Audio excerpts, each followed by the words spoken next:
I'm so behind on this. How's it going, guys? MWT here with another video for the NBA recaps. We are on number 13 right now today. But before we begin, I want to make sure you guys go and subscribe to the channel and like this video, give it a thumbs up, so that I can get through this. I want to make sure everybody gets these stats. So the first game we got to go over. These are the Sunday, November 3rd games. I know I'm kind of behind on it, so I'm sorry about that. But I'm going to get through it right now. So the first one we got to go over is the Indiana Pacers beating the Chicago Bulls 108-95. I did say the Bulls were going to lose this game, so it's not my fault. Chicago's main scorer was Zach LaVine. He had 21 points, 5 rebounds, 2 assists, and Wendell Carter Jr. had 20 points, 10 rebounds, 2 assists. So a pretty good game by both of them. For Indiana, their main scorer was T.J. Warren with 26 points, 5 rebounds, 3 assists, and 1 steal. Malcolm Brogdon had a good game as well, 22 points, 3 rebounds, 7 assists, and 1 steal. Matchup-wise, the Bulls were up by 2 points only in the first quarter, and then the Pacers just walked all over them. The Pacers were up by 16 points during the third quarter at some point. So yeah, it was an okay game. It was an okay game to watch. Just to look at the highlights, honestly. Oh wow, that's new. Collins from the Atlanta Hawks got suspended for 25 games by the NBA. I wonder what he did. Anyways, Miami versus Houston is the next game. Miami pulling all the strings out. They look like they can compete this year. Miami won 129-100 over the Houston Rockets with a 46-point first quarter. I'll go into detail a little bit later. But for Houston, their main scorer was James Harden, 29 points, 4 rebounds, 3 assists, and 1 steal.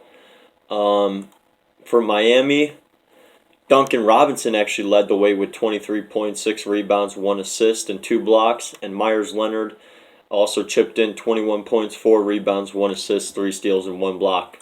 Now, matchup-wise, this is what I want to talk about. The Houston Rockets never led at all during the game. The Miami Heat had a 46-14 first quarter.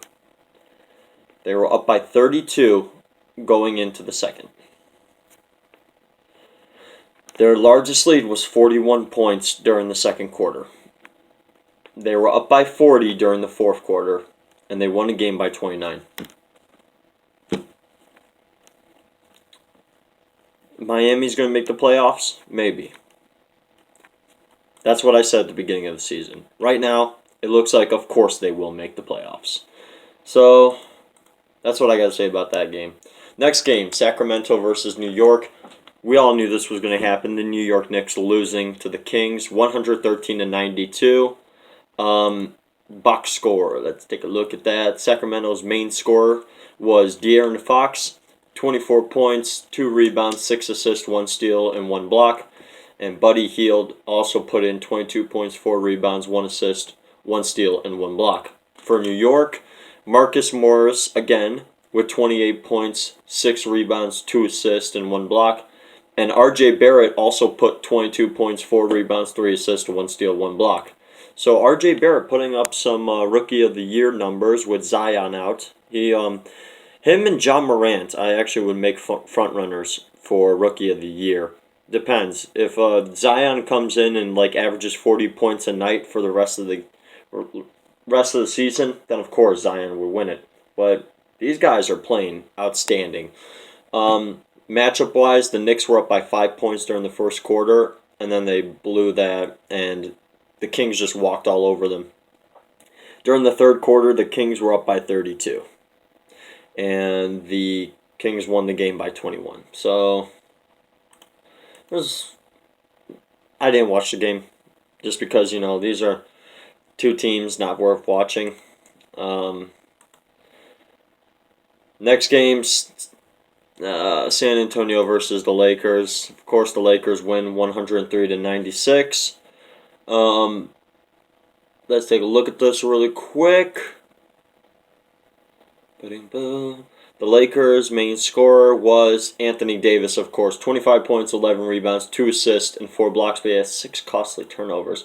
And for San Antonio, their main scorers, DeJounte Murray with 18 points, 11 rebounds, 4 assists, 2 steals, 1 block. And off the bench, actually, Rudy Gay had 16 points, 10 rebounds, 3 assists.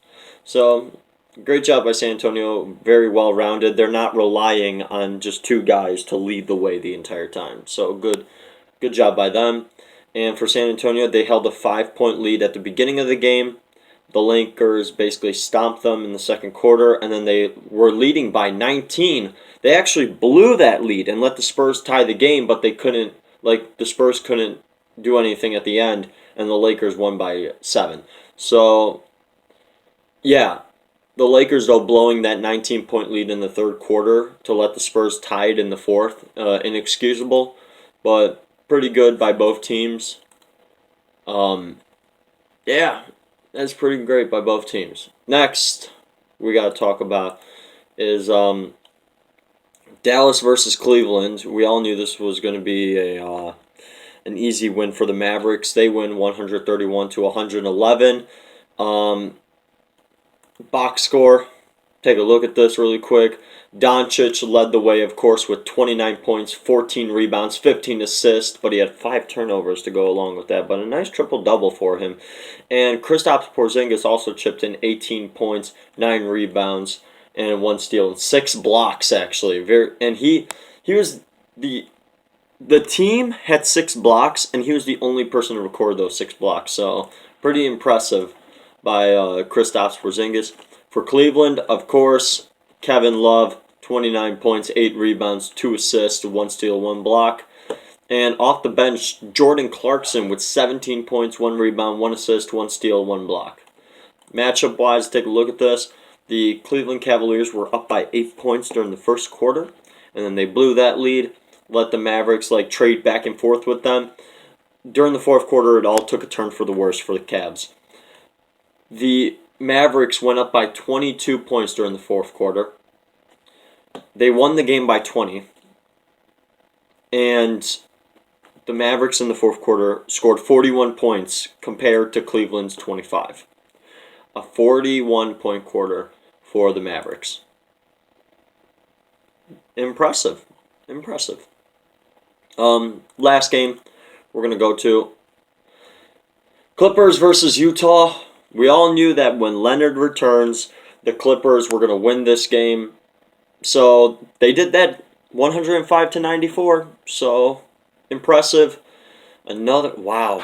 I'm getting shocked by how this season's going. For Utah, main scorer Donovan Mitchell, 36 points, 4 rebounds, 6 assists, 2 steals. And for the Clippers, of course, none other than Kawhi Leonard, 30 points, 6 rebounds, 3 assists, 3 steals, and 1 block. And their second scorer, for the Utah's second scorer, Bojan Bogdanovic, 19 points, 3 rebounds, 4 assists, 1 steal, 1 block. And for the Clippers, off the bench, Montrezl Harrell, 19 points, 8 rebounds, 2 assists, and 1 block. So impressive. And let's talk about the matchup here. Looking at this, it was back and forth trading big leads because the Utah Jazz were up by 9 points during the first quarter. They blew it, let the Clippers go up by 12 in the second quarter. Then the Clippers blew that. And then the Utah Jazz went up by 10 in the third quarter. They blew that. And then the Utah Jazz let the Clippers win the game by 11 points. 3 lead changes that were all, big leads. And the Clippers had a 40-point quarter for the fourth quarter. That's why they won. A 40-point quarter compared to the Utah Jazz 25-point quarter. So, if the NBA is heading towards this, where we're going to start seeing more 40-point quarters, 40-point quarters are starting to become a norm. But that's going to do it for all those games that we were going to talk about. This is day 13. I still got one more to do, which is day 14. Thank you guys for watching. Make sure you hit that subscribe button down below and give this video a thumbs up. Let me know, what do you think the Miami Heat are gonna make are gonna be a top 3 seed in the Eastern Conference. Other than that, thank you guys for watching, and see you guys next time. Keep your heads cool from the heat.